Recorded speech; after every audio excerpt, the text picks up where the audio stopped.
बिस्मिल्लाहिर्रहमानिर्रहीम। अस्सलाम वालेकुम नाज़रीन, आप यूट्यूब चैनल देख रहे हैं। मैं इमरान ख़ान हूँ। ईरान ने एक दावा किया है और ये ईरानी मीडिया का अब तक का सबसे बड़ा दावा है।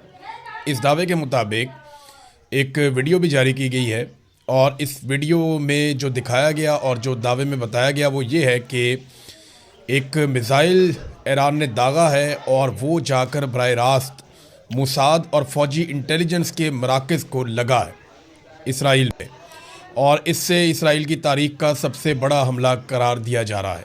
ये अभी दावा है, इसकी तफसीलात हमारे सामने आएंगी तो मैं चीज़ें आपके सामने रख दूँगा, लेकिन ये वीडियो मेरे सामने मौजूद है। इस वीडियो को मैं देख रहा हूँ तो ये नाज़रीन अब तक का एक बड़ा हमला रिपोर्ट हुआ है। अभी कुछ कह नहीं सकते क्योंकि जंग के दिनों में आपको पता है कि दोनों तरफ से बाज़ औक़ात झूठी खबरें या ऐसी खबरें आ रही होती हैं जिन्हें प्रोपेगेंडा टूल के तौर पे इस्तेमाल किया जा रहा होता है, लेकिन बहुत सारी चीज़ों की तस्दीक हो जाती है। जैसा कि मैंने आपको खबर दी थी कि सऊदी अरब में एक बहुत बड़ा अटैक हुआ है प्रिंस सुल्तान एयर बेस के ऊपर, और उसमें अमरीकी तैयारे तबाह हुए हैं। लेकिन मैंने आपको ये कहा था कि इसकी कन्फर्मेशन आएगी, और बाद में उसकी कन्फर्मेशन आई, बाकायदा तस्वीर आई कि अमरीकी तैयारे बुरी तरह तबाह हुए हैं और वहाँ जो अमेरिका का नुकसान हुआ वो बेमिसाल है। यानी $1 अरब से महंगा उनका एक ऐसा तैयारा तबाह हो गया जिस पे उनकी एयर फोर्स इन्हिसार करती है, और उसके अलावा उनके बहुत सारे ऐसे तैयारे तबाह हो गए या जुज़वी तौर पे उनको नुकसान पहुंचा, फ़ौजियों को नुकसान पहुंचा। ये रीफ्यूलिंग के लिए तैयारे इस्तेमाल होते थे। बहरहाल एक और बड़ी खबर है, इस खबर को अगर आप उस तरह समझेंगे जैसे मैंने समझा तो आपको बाद वक़्त हंसी भी आएगी। अरब ममालिक ने ज़ेलेंस्की को बुलवाया। अब यूक्रेन की लड़ाई चल रही है रशिया के साथ, लगभग 4 साल हो गए। 2022 के फरवरी में ये लड़ाई शुरू हुई थी, गालिबन 3 फरवरी को 2022 में ये लड़ाई शुरू हुई, और ये लड़ाई तब से लेकर चल रही है आज तक, तो 4 साल से ज़्यादा हो गए हैं। इसमें रशिया ने बहुत सारे इलाकों पे कब्ज़ा कर लिया है और यूक्रेन को पूरी दुनिया की सपोर्ट मिल रही है। रशिया अकेला लड़ रहा है यूक्रेन से। यूरोप यूक्रेन को हथियार देता है, पैसा देता है, मदद देता है, अमेरिका भी यही करता है, और नेटो पूरी मदद कर रहा है यूक्रेन की, जबकि रशिया जो है वो अकेला यूक्रेन के साथ लड़ता चला आ रहा है। अब यूक्रेन ने यह दावा किया कि उनके पास ऐसे कुछ सस्ते और छोटे ड्रोन्स मौजूद हैं जिनके साथ वो निशाना बना सकता है शाहिद ड्रोन से, जो अमेरिकन फ़ौज के लिए बड़ी प्रॉब्लम बन गई। अमेरिकी फ़ौज ने भी ये कहा, उनके जर्नैलों ने ये कहा, उनके जितने दिफाई तज्ज़ियाकार हैं उन्होंने भी ये बात की, और अरब ममालिक भी इसी बारे में सोच रहे थे कि ईरान का इंतहाई सस्ता शाहिद ड्रोन ये काबू क्यों नहीं आ रहा। यानी इतने महंगे इंटरसेप्टर मारे जाते हैं, इसके बावजूद ये ड्रोन एक तो है बहुत सस्ता, दूसरा महंगे तरीन इंटरसेप्टर मिसाइल इस्तेमाल करने के बावजूद ये काबू नहीं आता। तो इसमें ज़ेलेंस्की ने यह दावा किया कि हम इन्हें काबू कर सकते हैं, हमारे पास ऐसे ड्रोन्स हैं इसके मुकाबले में जो इसको जाके टकरा के हवा में तबाह कर देंगे, और वो बहुत छोटे छोटे ड्रोन्स हैं।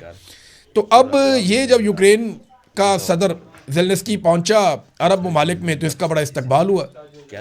इसने सबसे पहले सऊदी अरब के साथ मुआहदा किया, फिर ये यूएई चला गया, फिर ये कतर चला गया। इन तमाम ममालिक के साथ ये दिफाई मुआहदे करता चला जा रहा है। इसकी अपनी जंग लगी हुई है और वहाँ पे ये पूरी दुनिया से मदद लेकर लड़ाई लड़ रहा है, और दूसरा ये अरब ममालिक के साथ मुआहदे कर रहा है। गालिबन ज़ेलेंस्की को ऐसा लगता है कि ये मौका है कि कुछ पैसे कमाए जा सकते हैं, ये मौका है कि कुछ रिकवरी की जा सकती है, क्योंकि बहुत बुरी हालत हुई है इनकी जंग के दौरान, और इन्होंने पूरी दुनिया से माल भी लिया, पैसा भी लिया, हथियार भी लिए। और अब हुआ ये कि यूक्रेन वहाँ पे जो इमदाद लेकर गया इब्तदाई तौर पे, जो एक खबर आई है मुख्तलिफ मीडिया के अंदर ये खबर छपी है, और ख़बर ये बता रही है कि ईरान ने एक मिलिट्री वेयर हाउस है यूएई में, उसके ऊपर अटैक किया और उसको तबाह कर दिया। इस मिलिट्री वेयर हाउस में यूक्रेन के ड्रोन्स और दिफाई निज़ाम पड़ा हुआ था जिसे लाकर अरब ममालिक को बचाना था, और यहाँ पे 21 यूक्रेनी फ़ौजी भी मौजूद थे। और ये बाकायदा आलमी मीडिया ने कहा कि ये जो फ़ौजी मौजूद थे इनके बारे में नहीं कहा जा सकता कि ये कत्ल हो गए या बच गए, लेकिन ये वहाँ पे मौजूद थे। और जो ड्रोन्स और फ़िज़ाई दिफाई निज़ाम यूक्रेन ने दावा किया था कि वो अरब ममालिक को बचाएगा, उसका बहुत बड़ा नुकसान हो गया। तो देखें, अब ख़ातमैन हरमैन शरीफैन के साथ जब पाकिस्तान मुआहदा करता है तो कहा जाता है कि हम जा रहे हैं मक्का और मदीना की हिफाजत करने के लिए, हमारे लिए बड़ा मुकद्दस हो जाता है। लेकिन अमेरिका के साथ भी वो दिफाई मुआहदा करते हैं, तो क्या उनके लिए भी वो उतना ही मुकद्दस है? वो एक दिफाई मुआहदा करते हैं ज़ेलेंस्की के साथ। तो क्या ज़ेलेंस्की को अल्लाह रब्बुल इज़्ज़त ने ये सआदत दे दी है कि वो अब हरमैन शरीफैन की हिफाजत करेगा? देखिए, ऐसा नहीं है। हर मुसलमान जो है वो अपने अकीदे के मुताबिक हरमैन शरीफैन की हिफाजत करता है, चाहे वो ईरानी है, चाहे पाकिस्तानी है, चाहे वो फ़लस्तीनी है, चाहे वो इंडियन है, कहीं पे भी है, जहाँ पे भी मुसलमान है उसका लगाव है, मजहबी लगाव है उसका, और उसके जज्बात हैं उस तरफ। ये ममालिक और वहाँ के जो हुक्मरान हैं, ये उनके मामलात हैं और उनके दिफाई मामलात हैं, और ये प्रोफेशनल ताल्लुकात हैं ममालिक के बीच में। तो इसको मज़हब का टच दे के पाकिस्तानियों को हमेशा बेवकूफ़ बनाया गया। कभी कश्मीरियों का, हमारे मुसलमान बहन भाई ज़्यादती हो रही है, हम कश्मीर आज़ाद करवाने जा रहे हैं। 70 साल हो गए सुन सुन के कश्मीर उधर ही है, और इतना बजट हमने दे दिया, इतना हमने खून पसीना अपना पेट काट काट के इतने हथियार बना लिए, कश्मीर का 1 इंच फतह नहीं हुआ। फिर इसी तरह अगर आप देखें कि फ़लस्तीन के बारे में हमें बार बार कहा गया कि यरूशलेम को फ़तह करेगी पाकिस्तानी फ़ौज, और अब पाकिस्तानी हुकूमत की जानिब से अर्जी डाली गई है मार्को रूबियो के बकौल कि हम गाज़ा में अपनी फ़ौज को भेजना चाहते हैं और उस फोर्स का हिस्सा बनाना चाहते हैं जो वहाँ मौजूद फ़लस्तीनियों को निहत्ता करेगी और इसराइल की हिफाजत की ज़मानत देगी। बहरहाल ये जो ड्रोन्स हैं ज़ेलेंस्की के, इनके बारे में जर्मनी की जो फ़ौजी क़यादत है और जो जर्मनी की सियासी क़यादत है, उन्होंने बड़ा मज़ेदार स्टेटमेंट दिया। उन्होंने कहा जी ये तो ऐसे ड्रोन्स हैं छोटे छोटे बड़े मामूली, जिन्हें हाउस वाइफ्स बना सकती हैं, ये कोई ऐसी टेक्नोलॉजी नहीं है जिसके ऊपर फ़ख्र किया जा सकता है या कोई बड़ी करामत हो। बहरहाल ज़ेलेंस्की ने सौदा बेचना था, उसने अपना सौदा वहाँ पे भी बेचा है, जाके अरब ममालिक को। बहुत सारे लोग और बेच गए, तो ये क्यों ना बेच जाए, तो इन्होंने भी आके अपना सौदा बेच दिया। नाज़रीन, पाकिस्तान के अंदर 3 वुज़रा पहुँचे हैं, और ये जो 3 वुज़रा पाकिस्तान के अंदर आए हैं, इनमें एक तुर्की के हैं, एक सऊदी अरब के हैं और एक मिस्र के हैं। पाकिस्तान के अंदर कई लोगों ने ज़मीन आसमान के कलाबे मिला दिए हैं कि इन वुज़रा के आने से दुनिया में तब्दीली आ गई है, पाकिस्तान को लीडिंग रोल मिल गया है, अब पाकिस्तान ये करेगा, पाकिस्तान वो करेगा, बहुत सारी चीज़ें जो हैं वो पाकिस्तान में दावे किए जा रहे हैं। तो बड़ी अच्छी बात है, पाकिस्तान को किरदार अदा करना चाहिए, पाकिस्तान किरदार अदा कर भी सकता है, ऐसा नहीं है कि पाकिस्तान ये नहीं कर सकता, ये एक हकीकत है। और पाकिस्तान की पूरी कोशिश है कि लड़ाई से बच जाए, क्योंकि अगर पाकिस्तान को इस लड़ाई में उतरना पड़ा तो पाकिस्तान की आवाम पाकिस्तान की मिलिट्री एस्टेब्लिशमेंट के खिलाफ हो जाएगी, वो पहले ही खिलाफ है, तो रद्द-ए-अमल बड़ा शदीद आएगा। अभी मैं चल के आपको आगे बताता हूँ, लेकिन देखिए ना, जो लोग आज गेम उठा के रखी हुई है जिन्होंने, कि पाकिस्तान को लीडिंग रोल मिल गया, पाकिस्तान फ्रंट से लीड कर रहा है, पाकिस्तान दुनिया का लीडर बन गया। यार, जब पूरी दुनिया के वज़राए खारजा मुस्लिम उम्मा के पाकिस्तान में आए थे, ये तस्वीर देखें ना आप, ये तस्वीर है, ये देखें, 48 ममालिक के जो वज़राए खारजा हैं वो पाकिस्तान में आए थे, और ये 1 साल में 2 मरतबा हुआ था, और चीन का वज़ीर खारजा भी पाकिस्तान में मौजूद था। इस वक्त तो वो लोग कह रहे थे कि ये कुछ भी नहीं हो रहा, इससे क्या फ़र्क पड़ता है। फ़र्क पड़ता है भाई, फ़र्क उस वक्त भी पड़ता था, फ़र्क आज भी पड़ता है। आज हम ये नहीं कहेंगे कि 3 लोग आए तो ये क्या फजूल एक्सरसाइज है, नहीं भाई, वो आए, कोशिश कर रहे हैं ना लड़ाई रोकने की। तुर्की भी कर रहा है, मिस्र भी कर रहा है, पाकिस्तान भी कर रहा है, क्योंकि लड़ाई किसी को वारा ही नहीं खाती, सारे इस लड़ाई को रोकना चाहते हैं। और पाकिस्तान के लिए प्रॉब्लम यह है कि पाकिस्तान ने एक दिफाई मुआहदा कर दिया सऊदी अरब के साथ, कौम को बताए बगैर, कौम को अंधेरे में रखकर इन्होंने दिफाई मुआहदा कर लिया। पता नहीं क्या मुआहदा किया हुआ है, इनके ऊपर दबाव है कि लड़ाई लड़नी है। डोनाल्ड ट्रंप अरब ममालिक पे जब जब दबाव डालते हैं कि इस लड़ाई में मेरा साथ दो, तो अरब ममालिक ये चाहते हैं, यानी जो हुकूमत है यूएई की, वो ये चाहती है कि ईरान के साथ लड़ाई हो जाए तो हो जाए, और दीगर ममालिक भी ये चाहते हैं। मिसाल के तौर पे कतर जो है वो गुरेज करता है, लेकिन कतर के बिल्कुल साथ बहरीन जो है उसका और तरह का अंदाज़ है, उर्दन का और तरह का अंदाज़ है। लेकिन ये सारे ममालिक ट्रंप को ये बता चुके हैं कि सऊदी अरब के बगैर हम इस लड़ाई में उतरने वाले नहीं हैं, तो आप सऊदी अरब को मनाएं। तो ट्रंप ने सऊदी अरब के बादशाह के बारे में, मोहम्मद बिन सलमान जो प्रिंस हैं, उनके बारे में जिस किस्म के अल्फाज इस्तेमाल किए, वो फ्रस्ट्रेशन यहीं से निकली है कि तमाम अरब ममालिक कह रहे हैं कि हम सऊदी अरब के बगैर लड़ाई में नहीं जा सकते। और अरब ममालिक एक बात समझते हैं, देखें, वो सारे ये चाहते हैं कि ईरान कमज़ोर हो, ये हकीकत है। मैं आपसे झूठ बोलूँगा नहीं, मैं बिला वजह आपको इस्लामी भाईचारा नहीं बेचूंगा, मैं आपको साफ बता रहा हूँ कि अरब ममालिक ये चाहते हैं कि ईरान कमज़ोर हो जाए, ईरान ताकतवर ना रहे, उसकी कैपेसिटी लड़ने की या किसी को सपोर्ट करने की ख़त्म हो जाए। ये अरब ममालिक बिल्कुल ये चाहते हैं, लेकिन वो अपनी इस चाहत के लिए खुद लड़ना नहीं चाहते। वो ये चाहते हैं कि ये काम कोई और कर दे उन्हें। हाँ, वो पैसे देने के लिए तैयार है, वो अड्डे देने के लिए तैयार है, उन्होंने बेशुमार डॉलर्स दिए, अरबों डॉलर दिए, उन्होंने अपने अड्डे दिए, उन्होंने फैसिलिटेट किया है, लेकिन वो इस लड़ाई को लड़ना नहीं चाहते, वो खुद सामने आना नहीं चाहते। और देखें वो इसकी एक और रीज़न भी है ना, इसके ऊपर एक अवामी रद्द-ए-अमल भी आएगा कि खलीजी ममालिक या गल्फ़ के ममालिक जो हैं वो इसराइल के साथ मिलकर ईरान पे हमलावर हों, तो एक अवामी रद्द-ए-अमल वहाँ भी आएगा, और पाकिस्तान अगर शामिल हो जाएगा तो पाकिस्तान के साथ भी आएगा। अब खलीजी ममालिक ने ट्रंप को साफ बताया कि सऊदी अरब के बगैर हम इस जंग में नहीं जाएंगे, और सऊदी अरब गुरेज कर रहा है, और उसकी एक बड़ी वजह जो है वो तुर्की, मिस्र और पाकिस्तान है। वो सऊदी अरब को इंगेज कर रहे हैं कि नहीं, आपने इस लड़ाई से अपने आप को बचाना है। देखिए, अमरीकी दिफाई निज़ाम जिन मामलात को नहीं संभाल सका, पाकिस्तान का दिफाई निज़ाम क्या वहाँ पे बेचता है, हम कैसे संभालेंगे? हमारे यहाँ पे इंडिया ने मिसाइल मारे थे, वो आकर गिरे थे हमारे अड्डों के ऊपर, हम उन्हें नहीं रोक पाए थे, उनके तैयारे हमने गिराए, बड़ी कामयाबी थी। लेकिन हमारा फ़िज़ाई दिफाई निज़ाम वैसा नहीं है कि हम सऊदी अरब को प्रोटेक्ट करें वहाँ जाके। वो अमेरिका का दुनिया का नंबर 1 है, रशिया और अमेरिका के पास है ना दुनिया के टॉप के। अब चाइनीज़ जो है वो तो अभी तक प्रॉपर तरीके से कभी टेस्ट ही नहीं हुए, तो इनके पास नंबर 1 है, और ये नहीं बचा सके, अमेरिका और इसराइल नहीं बचा सके अरब ममालिक को, तो फिर पाकिस्तान कैसे बचाएगा? पाकिस्तान ये कर सकता है कि जाके ईरान के ऊपर हमला कर दे। अब उस हमले के नतीजे में जो पाकिस्तान के अंदर होगा वो पाकिस्तान की एस्टेब्लिशमेंट अच्छी तरह जानती है। तो अमेरिका के डोनाल्ड ट्रंप जो है वो मामले की संगीनी को समझ नहीं रहे, और समझने से शायद कासिर हैं, वो लगातार गलतियां कर रहे हैं और दुनिया को एक खतरे की तरफ धकेलते चले जा रहे हैं।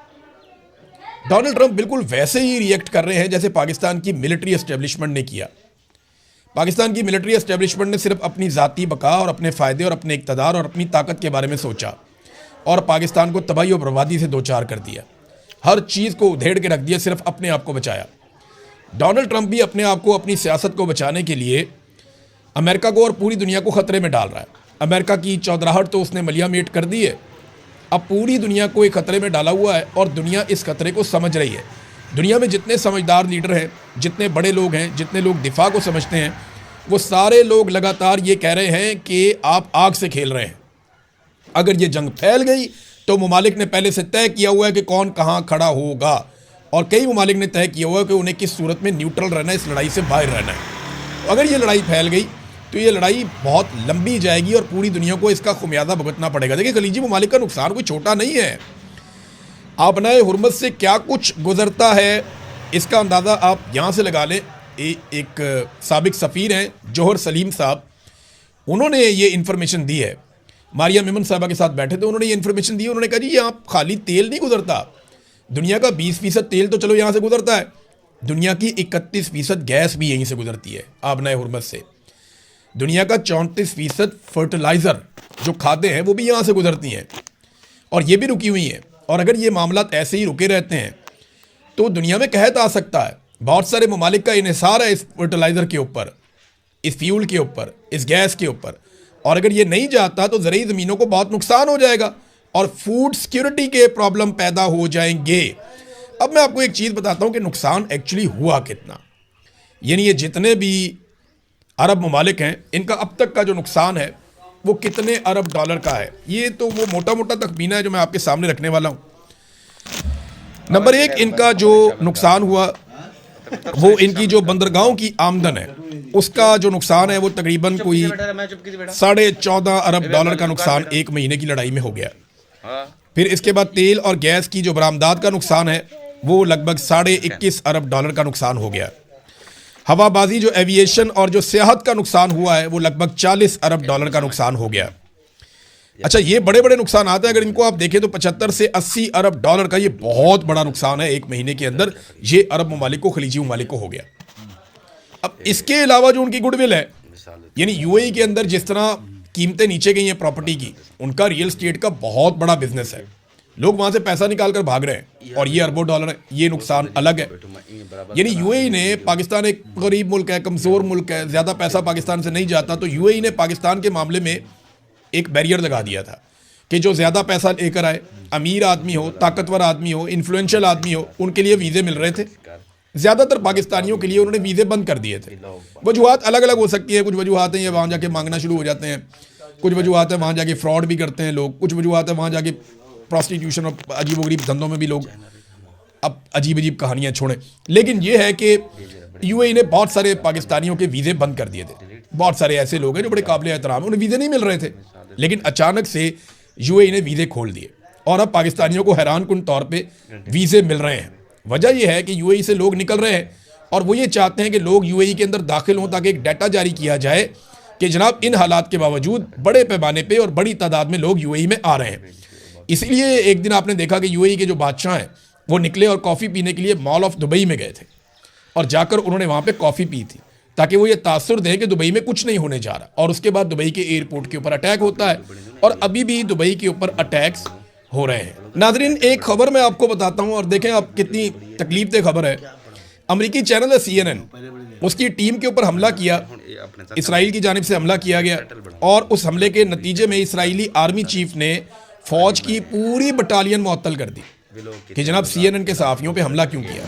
ये एक फोटोग्राफर था और इसको पकड़ा, इसका कैमरा तोड़ा, इसके गले से पकड़ के इसको दबाया और 2 घंटे तक हिरासत में रखा इनकी टीम को। और इस 2 घंटे की कीमत, गले से पकड़ने की कीमत और एक कैमरा तोड़ने की कीमत, ये चुकानी पड़ी इसराइली फौज को कि आर्मी चीफ ने पूरी की पूरी बटालियन जो है वो मुअत्तल कर दी इसराइली फौज की, क्योंकि अमरीकी मीडिया था। और अब आपको एक फैक्ट बताऊं मैं, ये अल जजीरा की रिपोर्ट है, CNN पे भी छपी है, बाकी तमाम बड़े मीडिया के ऊपर ये आ चुकी है। वो रिपोर्ट ये कहती है कि 2025 में टोटल दुनिया के अंदर 129 सहाफ़ी कत्ल हुए, 129, उनमें से 2/3 यानी हर 3 में से 2 सहाफ़ी इसराइल ने मारे। 84 जर्नलिस्ट यानी 65% से ज़्यादा दुनिया के सहाफ़ी 2025 में इसराइल ने कत्ल किए, लेकिन आज तक इस बारे में कुछ भी नहीं हुआ। अभी हाल ही में ये तस्वीर देखें आप, 2 जर्नलिस्ट हैं, ये लबनान के अंदर शहीद कर दिए गए। एक और जर्नलिस्ट हैं इनके साथ, वो भी शहीद कर दिए गए। इनमें एक अली शुएब है और एक फातिमा है। इन्हें वहाँ पे धमाके के अंदर मारा गया है और इनकी वीडियोस बाकायदा मौजूद हैं। तो सहाफ़ियों को कत्ल किया जा रहा है इसराइल की जानिब से, कोई पूछने वाला ही नहीं है, कोई जवाब सवाल ही नहीं है। लेकिन एक तरफ अमरीकी सहाफ़ी है तो हल्का सा पकड़ लिया तो उसके ऊपर पूरी की पूरी बटालियन मुअत्तल हो गई। तो अमेरिकन क्या आसमान से उतर कर आए हुए हैं? उनके लिए कानून कुछ और है। यूरोप के सहाफ़ियों के लिए, एशिया के सहाफ़ियों के लिए, फ़लस्तीन के सहाफ़ियों के लिए कानून कुछ और है। हमारे CNN के दोस्तों को, BBC के दोस्तों को, बाकी जितने दुनिया के अंदर सहाफ़ी काम कर रहे हैं, उन्हें ये देखना चाहिए कि सहाफ़ी होता है, वो अपना काम कर रहा होता है, उसके साथ जुल्म को रोकना चाहिए। पाकिस्तान के अंदर ये जुल्म लगातार हो रहा है, मैं इसका निशाना बना, बहुत सारे और सहाफ़ी लगातार इसका निशाना बनते रहते हैं, अभी भी बन रहे हैं। वो जो ड्रॉप साइट के सहाफ़ी हैं वकास अहमद साहब, उनके घर पे पंजाब पुलिस कराची में भिजवा दी गई और उनके माँ बाप को हरासा किया गया। कितनी बड़ी ज़्यादती है। उनका बेटा पाकिस्तान जा नहीं सकता, वो अपनी जर्नलिज्म की वजह से पाकिस्तान से दूर है और वो अपना काम कर रहा है अगर, तो उसके वालिदैन को हरासा कर रही है पुलिस जाके और उनसे ज़बरदस्ती दस्तखत करवा रही है कि अगर कुछ भी हुआ या कोई खबर देता है तो हम जिम्मेदार होंगे। वो बेचारे सादा लोग हैं, वो छोटे भाई के ऊपर दबाव डाल दिया, माँ बाप पे दबाव डाला, उनसे दस्तखत करवा लिए। अब वकास अहमद डट गए आगे से, उन्होंने एक तो वो ट्वीट कर दिया, उन्होंने दिखाया जनाब ये मेरे माँ बाप से, मेरे भाई से ज़बरदस्ती इन्होंने लिखवाया पुलिस वालों ने। और ये इसलिए किया गया कि मरियम सफदर के बेटे जुनेद सफदर के बारे में वकास अहमद साहब ने ये खबर दी थी कि जो अय्याशी वाला 11 अरब रुपए का तैयारा खरीदा गया था गल्फ स्ट्रीम का, उसके ऊपर जुनेद सफदर अपनी नई नवेली दुल्हन के साथ उन्होंने ये दावा किया था कि ये हनीमून के लिए यूरोप गए उस तैयारे पर, और वो अपनी खबर के ऊपर कायम है। अब बजाय कि उनको जाके उस मुल्क के अंदर उन पर केस कर दिया जाए ना, भाई जहाँ पे वो मौजूद हैं अमेरिका में, वहाँ जाएं और जाके उनके ऊपर केस कर दें और केस जीत के आप साबित कर दें कि देखें जुनेद सफदर उस अय्याशी वाले तैयारे के अंदर, महंगे तैयारे के अंदर हनीमून के लिए नहीं गए थे। अब बजाय ये करने के उनके माँ बाप को जाके पकड़ रहे हैं, उनके जो है वो छोटे भाई को जाके हरासा कर रहे हैं। तो उसने वकास ने कहा मैं पूरी दुनिया में जाऊँगा, मैं यूरोपीय यूनियन को बताऊँगा, हर एक को बताऊँगा और हर जगह जाकर गवाही दूंगा। अब ये वो हरकतें हैं जिनकी वजह से GSP+ स्टेटस खतरे में है। ये वो घटिया हरकतें हैं। अगर ये हरकतें पाकिस्तान की मिलिट्री एस्टेब्लिशमेंट और पाकिस्तान के सियासतदान ना करें तो GSP+ का स्टेटस बरकरार रह सकता है। लेकिन रोज़ाना ये कुछ ना कुछ पाकिस्तान में ऐसा करते हैं जिसकी वजह से एक और गारंटी जो इन्होंने दी होती है वो ये तोड़ देते हैं और GSP+ का स्टेटस और पाकिस्तान का स्टेटस ओवरऑल दुनिया के अंदर खतरे में पड़ जाता है। मिसाल के तौर पे नाजरीन, ये एक और आप इनकी हरकत देखें। ये एक नौजवान है, ये इसे आप देखें नाजरीन, ये 25 साल नौजवान है सलीम खान। इसके घर के ऊपर क़यामत टूट पड़ी है। अब हुआ क्या और कैसे हुआ देखें। ये एक आम पाकिस्तानी शहरी है, लाहौर का इलाका हंजरवाल, वहाँ पे ये एक अकेडमी चलाता है, बच्चों को पढ़ाता है। तहरीक इंसाफ का एक वोटर है, कोई बहुत बड़ा नाम भी नहीं है, छोटा मोटा इसका ट्विटर का एक अकाउंट है। इसने एक पोस्ट थी मरियम नवाज़ की हुकूमत के ख़िलाफ़, इसने उसको रीपोस्ट कर दिया और उसके बाद इसके घर पे क़यामत गुजर गई। इसको गिरफ़्तार कर लिया गया और अचानक 17 फरवरी को इसको गायब किया गया। पहले कोई सुराग ही नहीं मिलता, फिर जनाब ढूंढना शुरू करते हैं तो उन्होंने रिट फाइल की, फिर पीका एक्ट का मुकदमा दर्ज कर दिया गया। FIR के मुताबिक मुकदमा 27 फरवरी को दर्ज किया गया। फिर सलीम खान ने कोई पोस्ट एक्स पर शेयर की थी जो नागवार गुजरी है और फिर उसको जुडिशल कर दिया गया।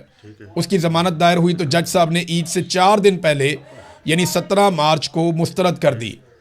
अब इनकी जो अहलियाँ हैं वो बीमार हो गई और इसी गम में 21 मार्च को वो चल बसी। अब इनका एक छोटा बच्चा भी है। अब ये देखें ना, उसकी बीवी फौत हो गई इस दुख के अंदर।